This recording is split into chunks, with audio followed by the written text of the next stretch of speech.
Halo bro, kita lanjut dengan pertanyaan. Aku orang yang sangat pencemburu, khususnya sejauh menyangkut istriku. Jika ia melihat seseorang, aku menjadi marah. Apa yang harus aku lakukan? Itu tidak ada hubungannya dengan istrimu. Jika istri tidak ada, dirimu akan cemburu pada hal lain. Selalu ingat, jangan terlalu peduli dengan penyebab luar, karena penyebabnya tidak berada di luar dirimu. Di luar hanyalah alasan, penyebab ada di dalam dirimu. Dirimu penuh dengan kecemburuan, istri hanya berfungsi sebagai alasan. Jangan terlalu khawatir dengan alasan, karena itu hanya membuang-buang waktu. Lihatlah ke dalam dirimu, mengapa dirimu cemburu? Kecemburuan berarti ego, kecemburuan berarti ketidaksadaran. Kecemburuan berarti dirimu belum pernah merasakan sedikit pun kegembiraan dan kebahagiaan, dirimu hidup dalam kesengsaraan. Kecemburuan adalah hasil sampingan dari kesengsaraan, ego, ketidaksadaran. Lupakan semua tentang istri, jika tidak, dirimu akan tetap mengkhawatirkan istri, dan itu adalah cara untuk melarikan diri dari penyebab sebenarnya. Penyebab sebenarnya selalu ada di dalam. Dan bukan hanya tentang kecemburuan, ingatlah tentang semua masalah keserakahan. Seseorang datang kepadaku dan berkata, aku sangat serakah tentang uang. Bagaimana aku bisa menghilangkan keserakahan akan uang? Ini bukan masalah uang. Keserakahan adalah keserakahan. Jika dirimu menyingkirkan uang, dirimu akan menjadi serakah kepada Tuhan, keserakahan akan tetap ada di sana.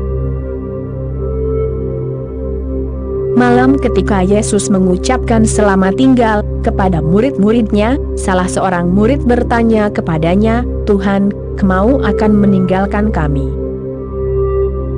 Ada satu pertanyaan, dan itu ada di benak semua murid-Mu. Di kerajaan Tuhan, kamu akan duduk di sebelah kanan Tuhan, tentu saja, kamu akan menjadi tangan kanannya. Dan siapa yang akan duduk di sebelahmu? Di antara kami yang 12, siapa yang akan menjadi yang kedua setelahmu? Itulah hal terpenting dalam benak kami. Tolong katakan sesuatu tentang itu. Jika tidak, begitu kamu pergi, mustahil bagi kami untuk memutuskan, dan kami akan bertengkar dan berkelahi karenanya. Nah, ini adalah kecemburuan. Nah, murid macam apa yang dimiliki Yesus? Sejauh pengamatanku, Yesus tidak terlalu beruntung dengan murid-muridnya. Buddha jauh lebih beruntung. Tidak pernah dalam seluruh hidup Buddha, ada murid yang mengajukan pertanyaan bodoh seperti itu. Dan mereka adalah para rasul Yesus, ke-12 rasul, utusannya kepada dunia. Ingat, jika keserakahan dibuang tentang uang, segera ia akan mengambil objek lain, ia akan terfokus pada sesuatu yang lain. Jadi, hal pertama yang harus diingat, ini tidak ada hubungannya dengan istrimu, melainkan ada hubungannya dengan dirimu sendiri. Lupakan istrimu sepenuhnya, jangan libatkan dia dalam masalah. Dia bukan masalahnya, dirimu masalahnya. Ambillah tanggung jawab, dan keadaan akan mulai berubah. Jika dirimu mengambil tanggung jawab, jika dirimu berpikir, aku yang bertanggung jawab, bukan orang lain, dirimu tidak akan marah pada istrimu. dirimu tidak akan bertengkar dan mengomel, dirimu tidak akan bersikap kasar padanya. Dirimu akan mulai melihat lebih dalam, dan lebih dalam lagi. Dan dalam pencarian itu, dirimu akan menjadi sadar. Itulah kesadaran, begitulah cara seseorang menjadi sadar. Dan ketika dirimu sepenuhnya menyadari kecemburuanmu, dirimu akan terkejut, ketika dirimu sepenuhnya menyadarinya, kecemburuan itu menghilang. Kecemburuan itu menghilang begitu saja, bahkan tidak meninggalkan jejak sedikit pun. Dua orang pria sudah muak dengan dunia ini, sehingga mereka memutuskan untuk meninggalkan istri, anak-anak, dan pekerjaan mereka, demi kedamaian dan ketenangan alam liar. Mereka singgah untuk membeli perlengkapan, di toko perlengkapan olahraga, milik seorang pria tua yang bijak. "Ambil ini," kata penjaga toko tua itu kepada para pertapa itu, sambil menyerahkan papan yang dilapisi bulu cerpelai, dengan celah kecil di tengahnya, yang juga dilapisi bulu.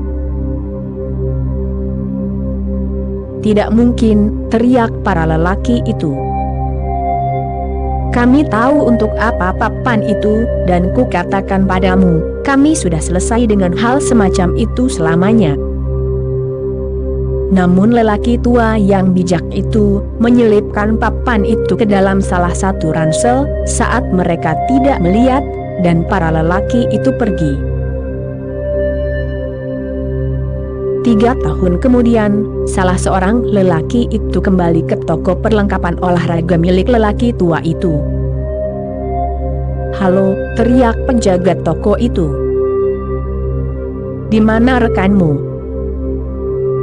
"Mati," kata orang yang selamat itu. "Apa yang terjadi?" "Aku menembaknya." "Tapi kenapa?" "Baiklah," kata lelaki itu, "aku memergokinya di tempat tidur dengan papanku." "Ini bukan masalah istri, bahkan papan pun bisa digunakan, papanku. Ini masalah ego, dan ego hanya ada saat dirimu hidup dalam ketidaksadaran, dalam kegelapan. Ego hanya ada di malam gelap jiwa. Bawalah sedikit cahaya ke dalam dirimu. Bermeditasilah sedikit. Duduklah dengan tenang, tidak melakukan apapun, lihatlah ke dalam dirimu. Pada awalnya, dirimu hanya akan menemukan sampah. Jangan khawatir, teruslah mencari. Dalam waktu 3 hingga 9 bulan, sampah akan hilang, dan keheningan akan mulai menyingsing pada dirimu, dan keheningan akan muncul. Dalam keheningan itu, dirimu akan menyadari dirimu sendiri, dan keseluruhan yang ada di sekitarmu. Keadaan itu adalah samadhi, dan untuk mengetahuinya, berarti mengetahui segalanya, menjadi itu, berarti menjadi segalanya. Oke bro, itulah kutipan kali ini, kita sambung lagi nanti bro. Terima kasih bro.